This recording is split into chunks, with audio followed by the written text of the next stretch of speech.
Oh, no. Oh, yeah. I finished these fights. Give me a hell yeah. Top Rope Nation. Learn to love it. It's the best thing going today.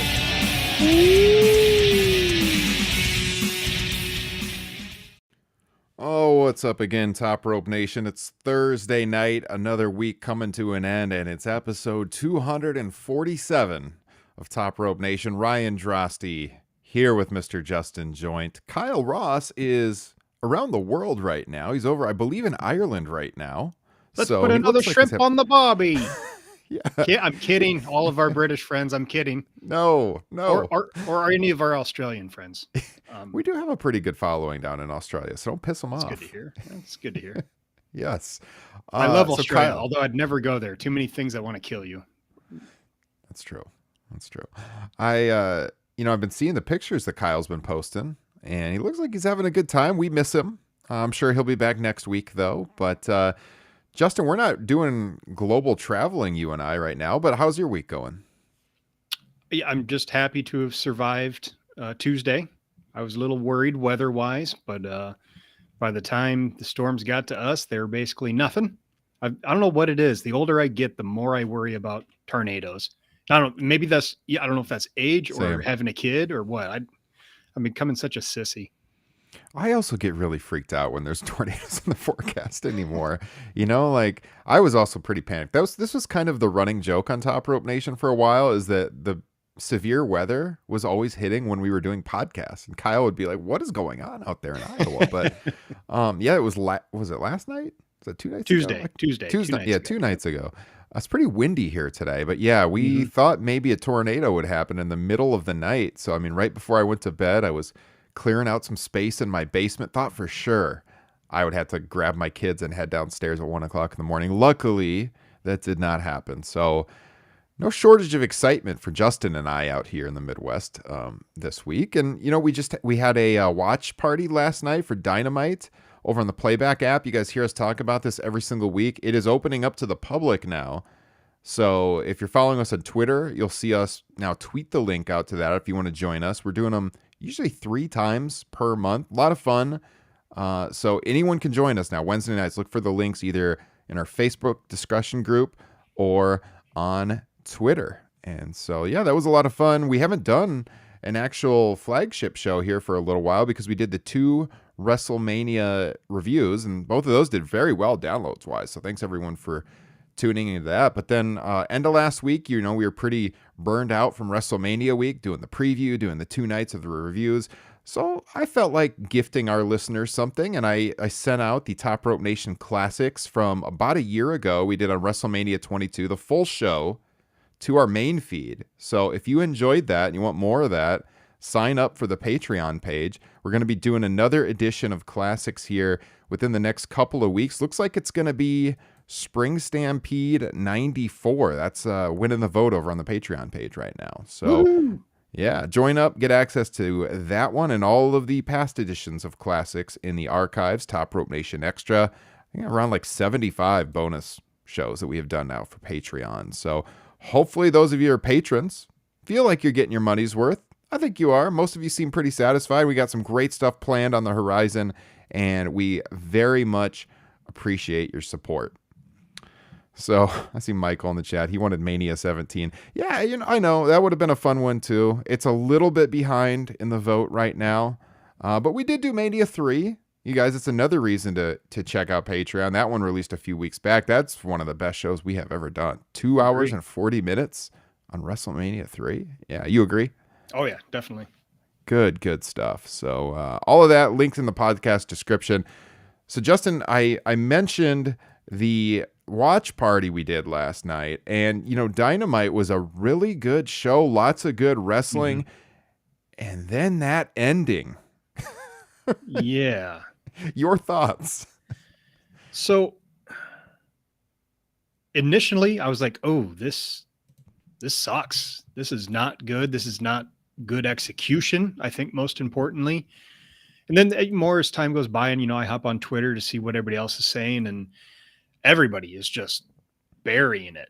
And then it got to that point to me where it's like, wait, are we kind of overblowing this a little bit? Because like it's like, are we just upset that they did the lights out thing? Because that makes you expect somebody you're gonna know, and it ended up being somebody who 99.9% of wrestling fans had no idea who it was.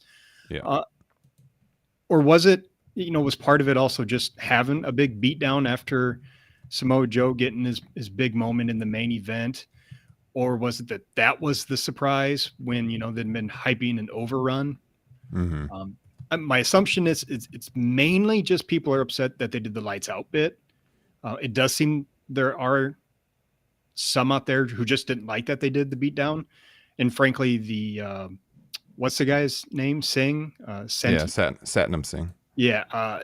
His initial clothesline of Samoa Joe is pretty lame. Kind of getting some, almost Giant Gonzalez, early Diesel Khalid. vibes from, Kali. But I don't know. Yeah, I get the main takeaway is poor execution for something that is otherwise not all that offensive. Yeah. So we got some news on that this morning. Will Washington from Grapsity, he had a report on this. So basically, the whole reason they did the angle was because there's been a merger between Discovery and Warner Media. And so Eurosport is the TV partner for AEW over in India, and that's owned by Discovery. So now they have, the inroads into India. And, I mentioned Great Khali. It sounds very familiar with WWE and what they did with Great Khali all those years. But basically, like, by involving Singh in this storyline, they're hoping to do a lot of social media views in India, which obviously massive population. You can make a lot of money if you make inroads there. I mean, so that's kind of the whole deal. So that's understandable. But why you do this in that spot on the show? Yeah, I'm not quite sure. I mean, I know they had the deal that happened at Supercard of Honor. If you didn't see Supercard of Honor, this heel stable with Sanjay Dutt and Jay Lethal, at Supercard of Honor, they attacked Jonathan Gresham after the main event.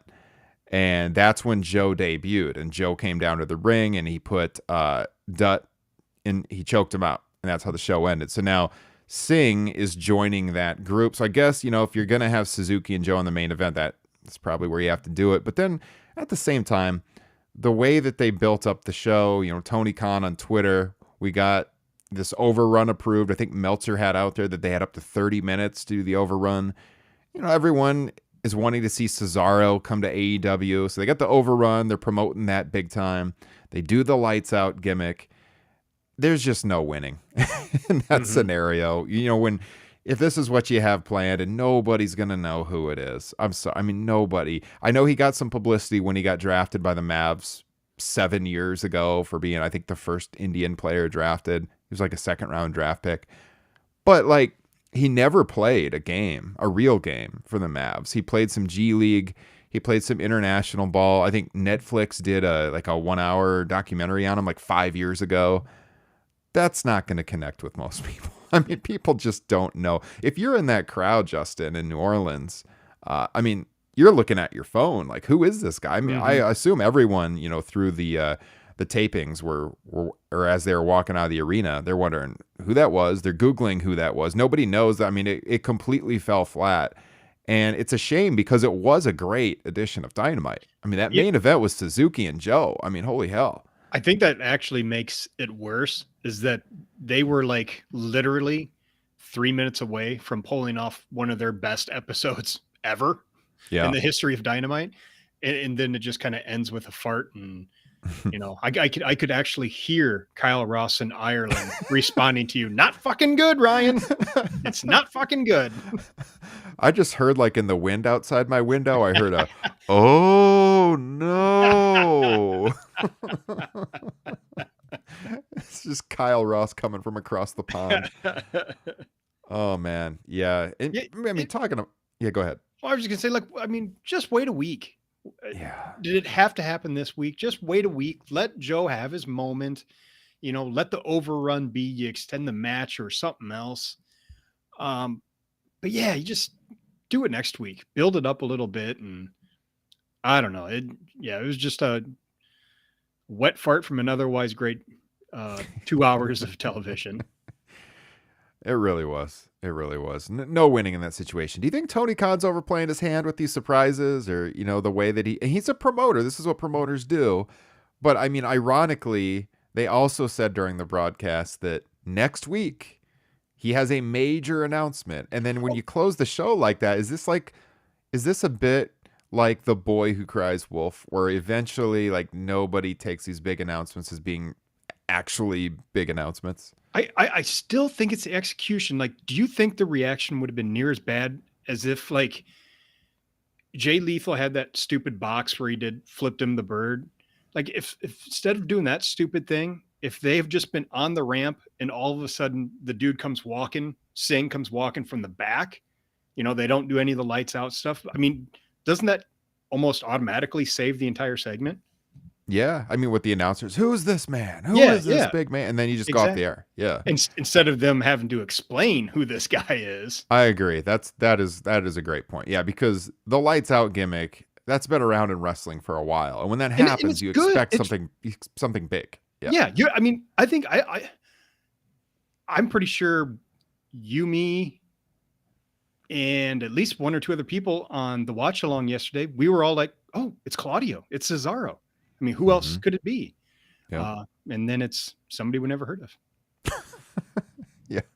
I put on our Twitter page, like, what do you think the percentage of the audience was who knew this was? 0.1%, 0.5%. I mean, there's no winning. But that main event, let's talk about the main event. Joe and Minoru Suzuki was an awesome main event. And I got to give him credit here for how they handled the ROH TV title, because Joe is now the Ring of Honor television champion. At Supercard of Honor, Suzuki beat Rhett Titus for the TV title. Suzuki had never held a North American championship before. So obviously just transitional to move the belt over to Joe. But yeah, I mean, if you got Suzuki in the States, why not do that? Because Rhett Titus and Samoa Joe not really going to do the same interest for you. So, I mean, props to them for moving the title over to Suzuki briefly so they could do this match. The chops, it was like, what was it? 5 minutes of chops is what it felt like in a good way. It was amazing. The purple on Joe's collarbone was just absolutely insane. I love that match. It really makes me wonder what the hell happened with Samoa Joe at the end there with WWE getting fired, the getting hired in NXT, winning the championship, and then basically being done. It's so weird. I hope that story comes out someday. I mean, what a misuse of a talent. We said this, so many times over the years. He had a good run with NXT, but yeah, you get him up to the main roster. There's almost nothing to write home about, during that period. And it's such a shame because this guy over the last 20 years, I mean, especially that run he had with TNA, he was one of the most exciting guys in the business for a long time. You go back to like 2005, man. I mean, the people I was friends with that were wrestling fans around that time loved Samoa Joe. And you finally get him in WWE. You get that good NXT run and then years of nothing. He was pretty good as an announcer. I'll give him that. He performed well, but he wanted to wrestle, obviously. And, here he is, and he doesn't look like he's lost a beat. Looks great. Yep. Totally agree. So, yeah, I mean, we had that main event. We opened the show with Penta and CM Punk, which is a really fun match, too. We had the tag titles on the line with Jurassic Express and Red Dragon. This one we could have a little discussion about because we got into this on the watch party last night, too, because, we're talking about the Acclaimed and FTR. Who should Jurassic Express potentially lose the titles to soon? Top Flight. Top Flight, where have they been? Yeah. Should they lose the titles soon? It seems like this tag division's on fire right now. And for as much as we like Jurassic Express, it doesn't really feel anymore like they should have the title belts. Would you agree? For me, part of it is that, I like Jungle Boy a lot. And Luchasaurus is okay. That gimmick is kind of run still for me and just a little cheesy. I prefer him kind of in that lower mid card doing stuff. I mean, being in a tag team is perfect, but I just kind of want to see Jungle Boy get elevated at this point. So Yeah. I'm really rooting for that Christian feud to happen soon. We had this discussion on the pod late summer, I want to say, maybe early fall last year, about how long they should keep Jurassic Express together. And at that point, they hadn't won the tag titles yet. And I think we all agreed that the team had some juice left. We saw a good future for Jungle Boy and potentially TNT champion. Like at that point, we're thinking maybe even soon. And so we had that talk on the pod of should they break them up soon? Should they roll with the team? And we all kind of agreed roll with the team a little longer. But I think we are running out of juice here. I think it's about time to make that move because he has started to kind of fall into the background a little bit. And Jungle Boy, that is. it's since the Young Bucks lost the titles that it just feels like the brightest stars in the tag team division are not the ones holding the titles. You know, the Lucha Bros, I love them, but their run was kind of, give or take it. So it'll be interesting to see where it goes from here because you assume it's got to go to a heel team, which they just beat Red Dragon. The Acclaimed is sitting right there, although waiting and letting them naturally turn into baby faces and then getting the titles would make for quite a moment. But otherwise baby faces and Top Flight and FTR that we've mentioned. So it's going to be interesting to see who takes it off of them to transition to these other teams that we'd like to see hold them. Right. And, the company is prone to having long title runs, which I think as more old school fans, we appreciate that.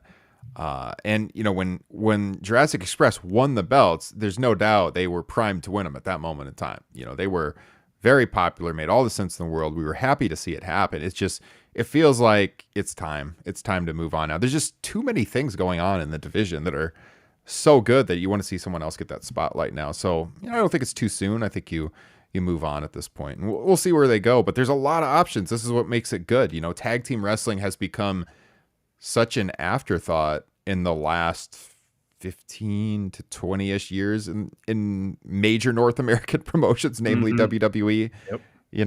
They'll have like a pocket of pretty good teams, but you get the same matches, match after match after match. We still see that right now in WWE. But there's so many directions AEW can go in that division that I'm intrigued. I don't know who wins the titles, but I think someone else should, is the point. So we'll see. We'll see. Now, on the other side of the ring from them, though, we're talking about all these great teams and all the momentum. Red Dragon, not so much to me. They do not quite feel like they've connected with AEW at this moment in time. What do you think? Yeah, this might be the quickest somebody has lost their luster after a big debut, jumping ship from the competitor. And they already just kind of, I don't know. I don't know if it's just because we've seen them for so long now that maybe we're just ready for something different, or I think their shtick has just gotten a little stale. They need to switch things up. It kind of feels to me like that WWE effect in that what we always say in the WWE pay-per-views is here's some guys that have some good matches, but where's the story that draws me in? And they don't have the story going for a couple of reasons. When they first came in, it was that heat with the Bucks and Cole and which way Cole was going to go. Well, the Bucks haven't really been around much. And then Kenny would play into that when they eventually do, Kenny and Adam Cole potentially with those factions warring. Kenny's not around right now. So they're just kind of those guys that know how to work and have great matches, but there's not really anything drawing you to watch them. What's the big story going on with them? That's kind of where the weak point has been. Yeah, they're playing second fiddle to Adam Cole and Hangman Page. They don't really feel all that important in that feud. In the team they're feuding with, the thing everybody's more, interested in is when's Christian going to turn? Yep. And even Cole, he doesn't even feel that big right now. I know he has the title match now on Friday night, but I mean, I'm ready for him to move on, from that too. They had a good match at Revolution. I think it was a great match. They had a good match at Revolution, but hopefully Paige moves on from this into something fresh. I don't know who Paige is going to work at Double or Nothing. It seems like Punk is somewhat likely. There you have in a babyface match. I don't know what other direction they go for him right now, though, coming off of this feud. I certainly don't think Adam Cole should win the world title. No. So, No.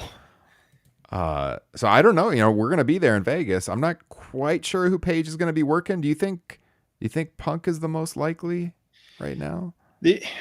Yes, that seems to be the way they're going. Yeah. But the problem with it is he's going to take all the shine and eyeballs that you've been trying to build for Hangman Page as your big top baby faces. Yeah. Outside of maybe like me, everybody's going to be rooting for Punk. Mm-hmm. So I don't. I think it just make for a bad look for your big your homegrown talent. This has kind of been the whole problem with Page's, his whole title run. He's had some good matches. He had the matches with Bryan. Bryan kind of turned, but people still cheer Bryan Danielson. I mean, come on. And then he worked Cole right after Cole comes into the promotion. So at that point, Cole's pretty hot.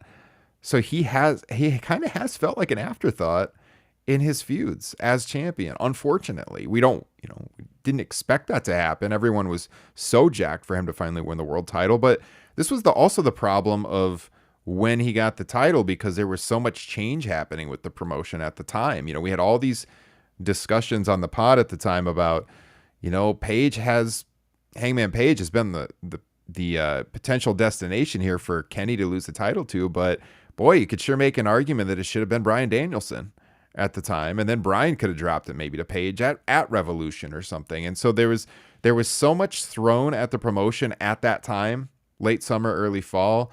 They stuck to their guns on it. They had a lot of different ways they could go. And yeah, so I think that's hurt Page.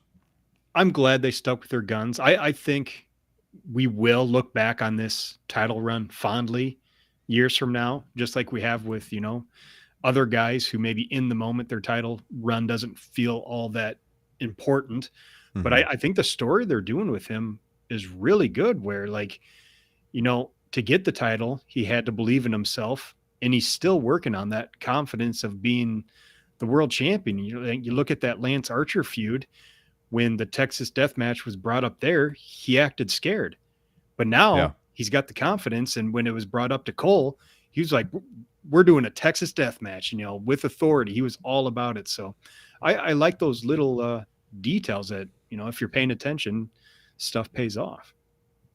Yeah, the booking of this promotion, the small details always pay off. You get rewarded for paying attention closely, unlike other places where they want you to forget things that happened. So, yeah, it's good discussion, though. I mean, a lot of stuff going on. Do you have any predictions on this big announcement Tony will have next week on Dynamite? Just like throw out there, just like with before the Ring of Honor announcement, I'm hoping it's something to do with HBO Max and streaming. That's my hope. I can't think of anything else that won't be a disappointment to me. Like I know you're more into the gaming stuff. I'm not as invested in that aspect of it. So I'd be shocked if that was any part of the announcement. And as you mentioned in our watch along, they're not going to make a huge announcement of, hey, the video game's coming in the fall in 6 months. Get ready. Big time announcement. And I don't, somebody else mentioned, will the huge announcement be Cesaro? It doesn't feel like that's how they've ever debuted anybody. They kind of did with Christian a little bit, but they've specifically said this is going to be a Tony Khan announcement, right? Right. Okay. So yeah, that makes me think it's not going to be a new wrestler. So for me, I guess the other thing, maybe more details on this partnership they've got with New Japan, because they're adding the TV to their streaming service. But once again, that's already basically been announced. So for me, it's got to be something with what they're going to do with streaming in the future, and fingers crossed HBO Max, because I have HBO Max and I love it. Yeah. Yeah, I think it's going to be hard for him to deliver. I think the fan base there's going to be pockets of the fan base that think once again Tony didn't deliver after all this hype. So he always puts himself in these spots where it's hard to live up to what you're putting out there. I think as far as what could be classified as big, it's probably like a Ring of Honor television deal, but the last announcement was Ring of Honor. It could be that. I know he's working on Turner potentially for something. And he had talked about in a recent interview that the Supercard of Honor did better, I think, than they expected, and he was going to use that as a selling point, for potential television. He wants to get ROH on weekly television, so it could be something related to that. Yeah, HBO streaming, that would be big. A joint show with New Japan in a couple of months, that would be huge. That would classify to what could be classified as a major announcement. The video game, I don't know. The video game, there was some news that broke about that we're going to get into a little bit later, but I just don't think that news works well in that slot. Go ahead. You know what I hope his big announcement is? His huge announcement is that he has, what's the word I'm looking for here? He has neutralized all those nasty bots on Twitter that have been attacking AEW. He's learned his lesson. Yeah. yeah. The bots, he commissioned this expensive investigation. They found all these nasty bots attacking AEW. A Cesaro signing would be pretty big. People would be excited about that too if he brought him out. That'd be better than when he announced Christian as the signing, which didn't really seem to live up to the hype. Because people were like, is this going to be Brock Lesnar? Yeah, they built that up so much. That was what, Revolution last year? And yeah, I think it was Revolution, wasn't it? Was it?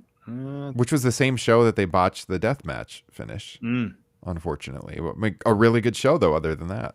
So it was another thing where it was really good show, lots of great matches, and that last couple minutes of the show everyone's talking about, just like last night.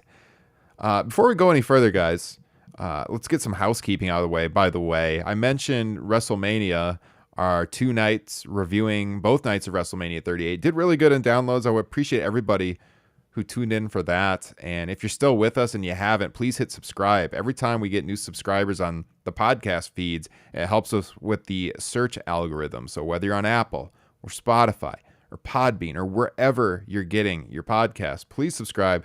Better yet, leave us a 5-star rating or a written review. And as I said at the top of the show, the best way to support Top Rope Nation is by becoming a patron of the show. We need a handful of you to join so that we can reach our next goal, which is 40 patrons. When we get to 40 patrons, I can release my unheard audio of my interview with Bobby the Brain Heenan from 2002. I wrote some articles with some quotes at the time from that interview, but the audio has never been heard, and not all of the quotes were published in the press at the time. It's the first time I ever interviewed anyone from the wrestling industry. So if you want to hear it, we got to get to 40 patrons, and then I'll release it on the Patreon feed. So even if you just join for 1 month to get us to the goal, do it. I want to release this thing. That's the goal we set a couple of months ago. We're getting close. Need a few more of you to sign up, and you'll get access to that Spring Stampede 94 show that we do here in a couple of weeks. So Justin, before we jump to Cody Rhodes, I'm going to make that our main segment this week, and that's what we're going to finish with. You mentioned the video game here a couple of minutes ago, and there was some news that dropped about the AEW video game. Now, the game was first announced in the fall of 2020. It's been a while. If you go back into our archives, we did a show the night they announced the video game. It was myself and Adrian Foster from Twitch and GameStop TV. It was a really fun show. It's on YouTube or our podcast feeds. And we talked about what we might expect from the game. We talked about the developers. If you like video gaming, wrestling video gaming, you should check that out.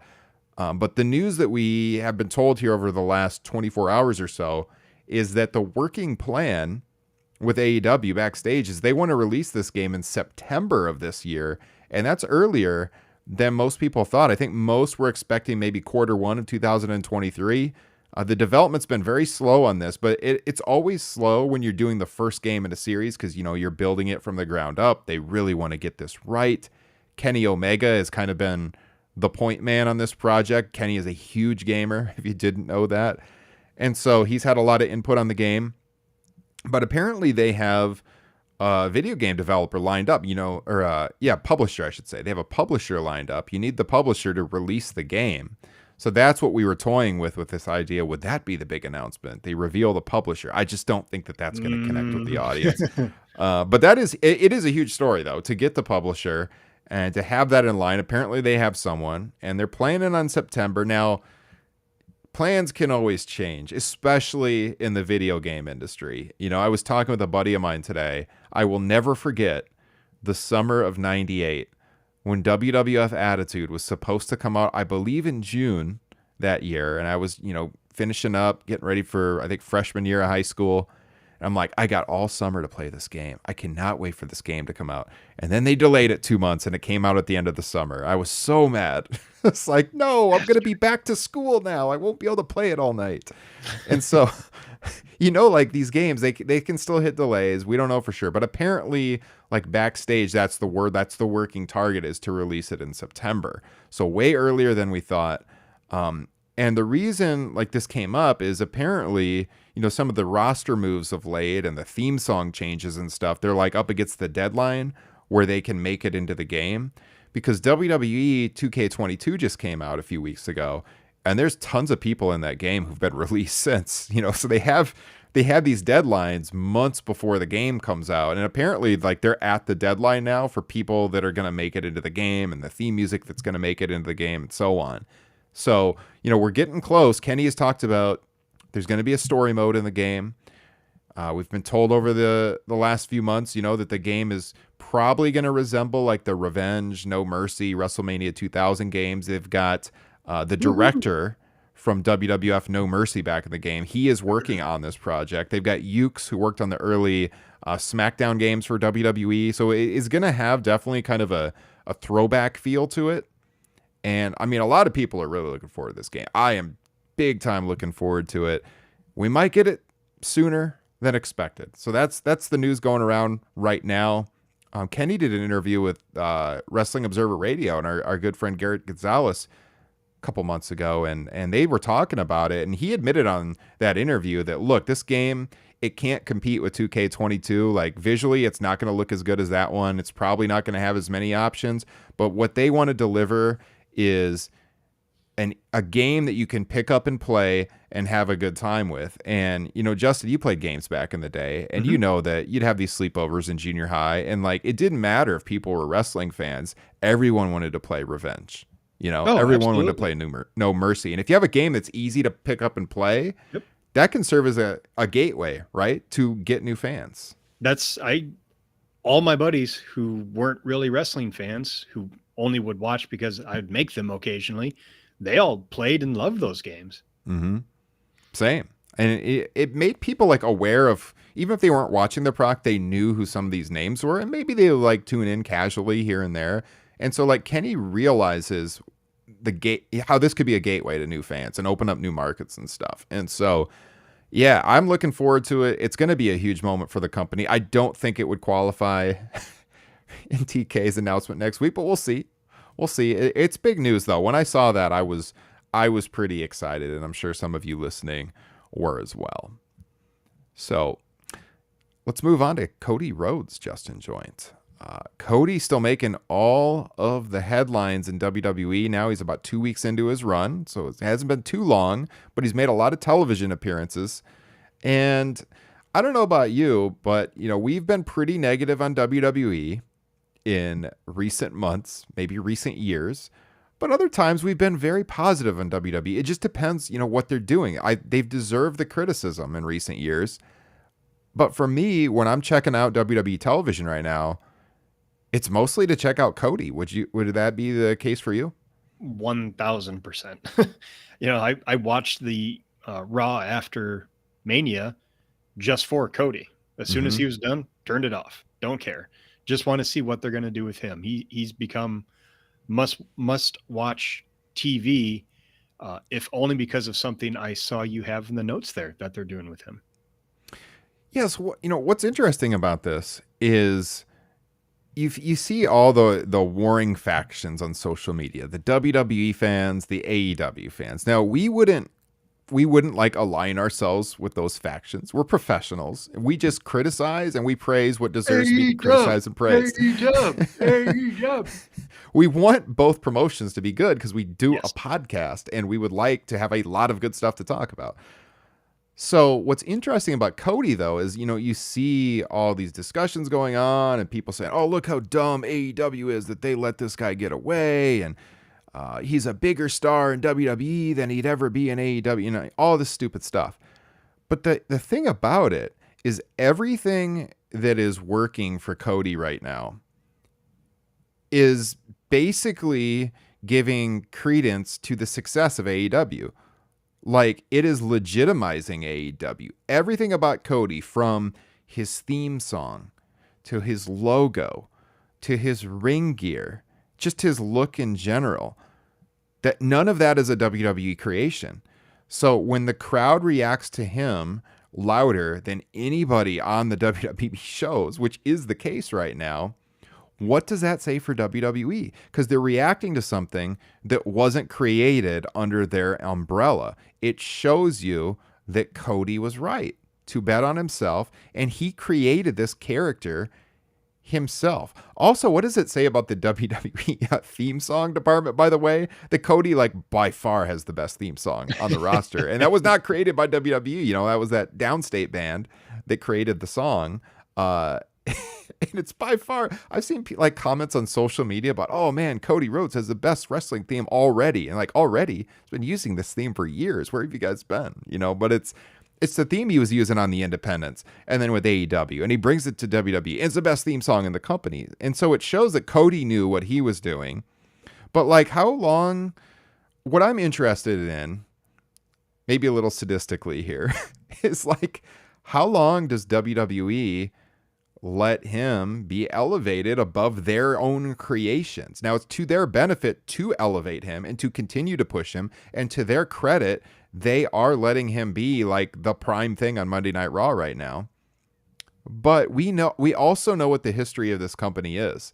And when you have stars that were created elsewhere or not by them, they always seem to have an agenda against that. And we haven't seen that happen yet with Cody, and I hope we don't, because they need to keep this momentum rolling. But that to me is going to be interesting how this plays out long term, because they're pushing a guy that they didn't create.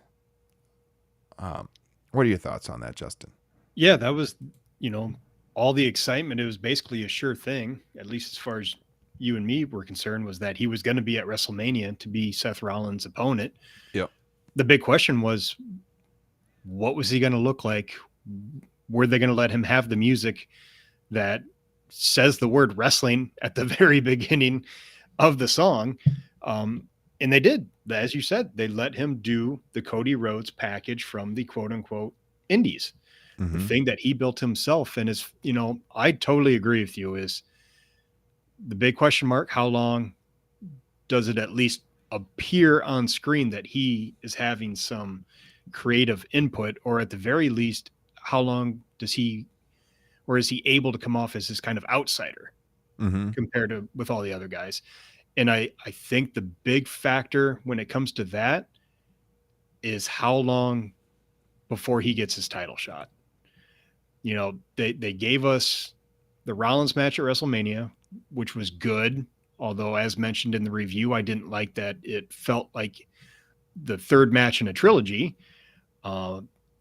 I did not watch the most recent Raw because I couldn't give two shits about him seeing him wrestle Miz, and I just knew that it was going to be some long competitive match against somebody who, I'm sorry, is a mid-carder on WWE. So, you know, they're already, for me, losing some of their steam.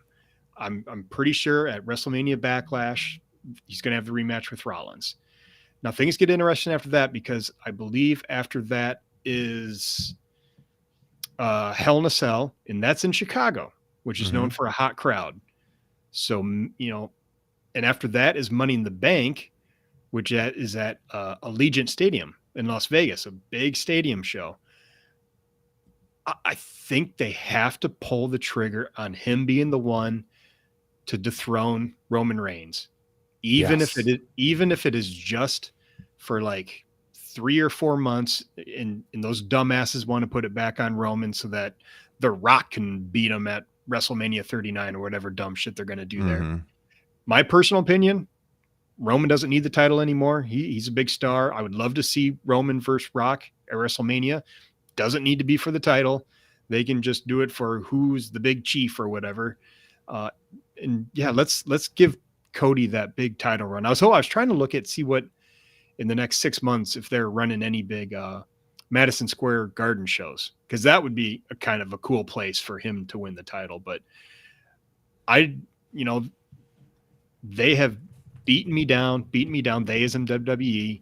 So I am very pessimistic about them pulling the trigger on an early Cody Rhodes title run, not a year from now. Yeah. They are running the Garden on July 25th. I don't know if that's TV or not. I just know the date from this calendar I'm looking at of all their 2022 dates, and they're running again like the day after Christmas. So July 25th. That is 5 days before SummerSlam. Interesting. I don't Is know that Raw? That makes sense. Because this says July. Yeah, that's 30th. right. Yeah. Okay. They're doing a early SummerSlam. That's right.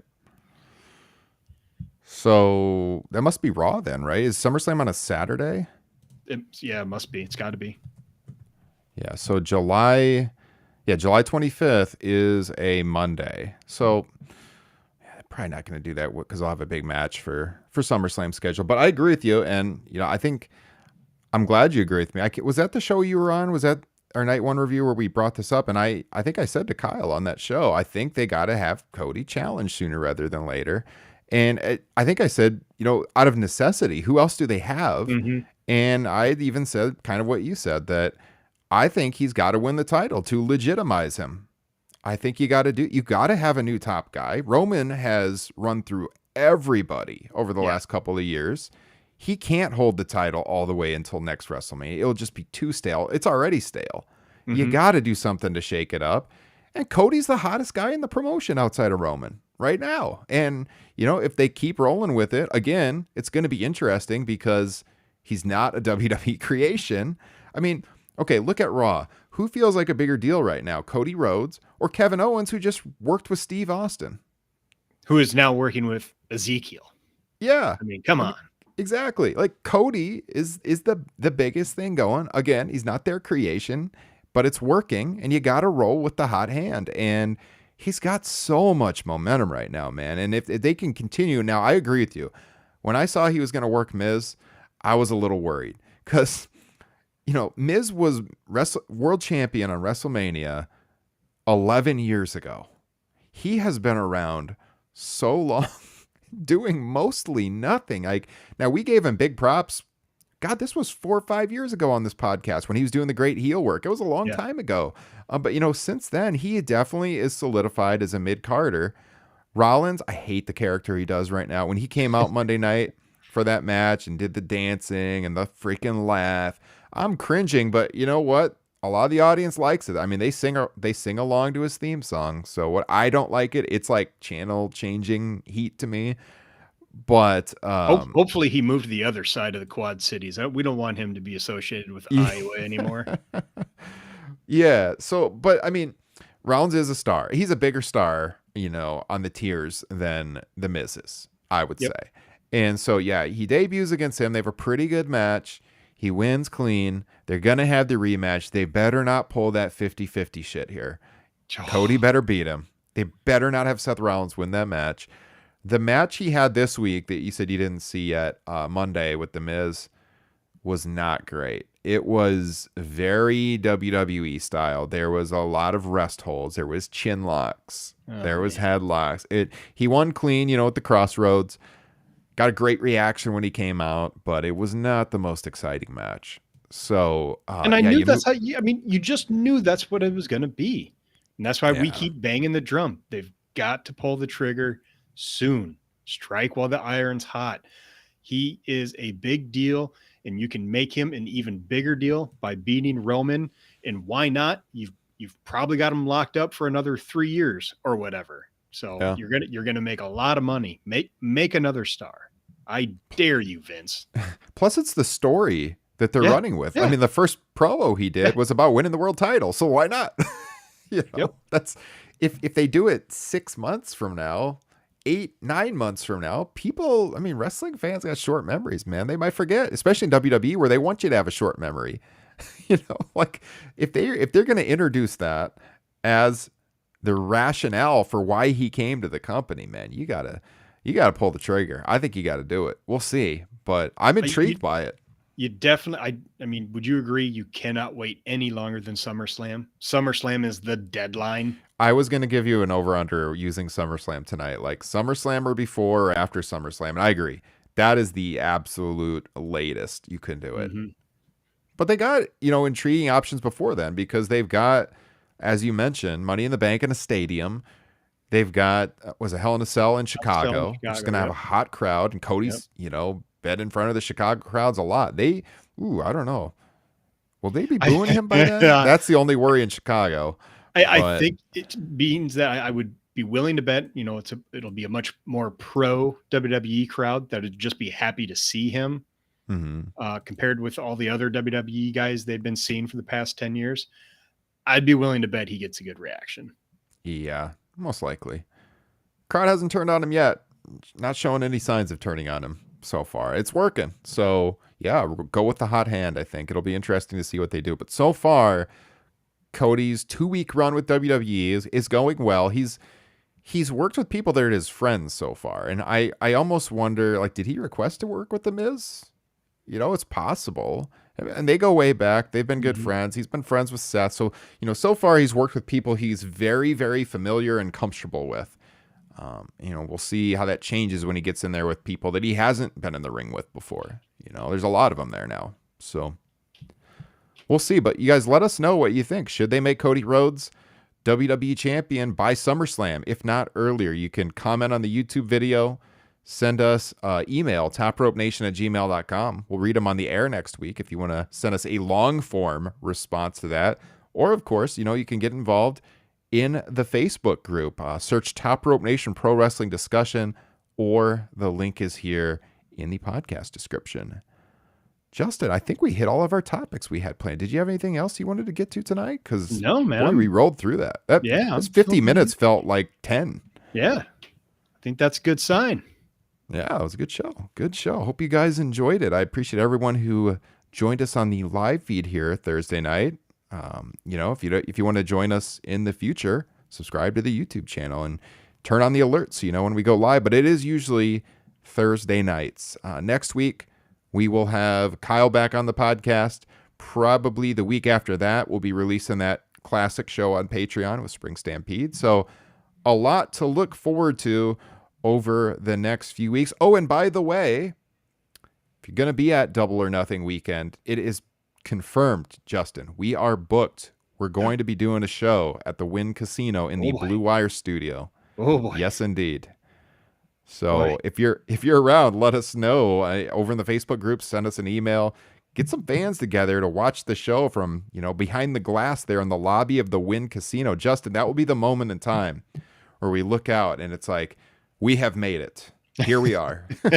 We're in the Wynn Casino in this multi-million-dollar studio talking about Double or Nothing the next day. We're going to be doing that early Monday afternoon. We'll have a video, professionally edited video of us at the Blue Wire desk in the casino studio that will go up on our YouTube channel. And then, of course, I'll release the audio here on the main feed as well. So I am really, really looking forward to that. That is going to be a lot of fun. I am nervous. I've never performed on the big stage before. Dude, it's going to be crazy. They got a control room there in front of us. They got a director running multiple cameras. They'll be actually mixing the audio for us. I won't have to do that. I'll just be able to sit back and just talk to you guys.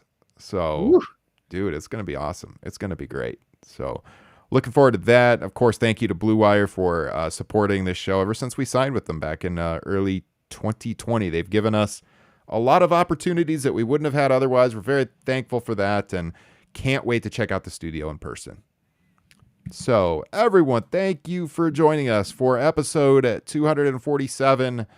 Support us however you can. As I said earlier in the show, join the Facebook group, and you can get that shirt Justin is wearing on Roots of Fight, rootsoffight.com. Bret Hart. Indeed. Bret Hart's better than your favorite wrestler. All right, everybody. We will catch you all next week. Have a great weekend.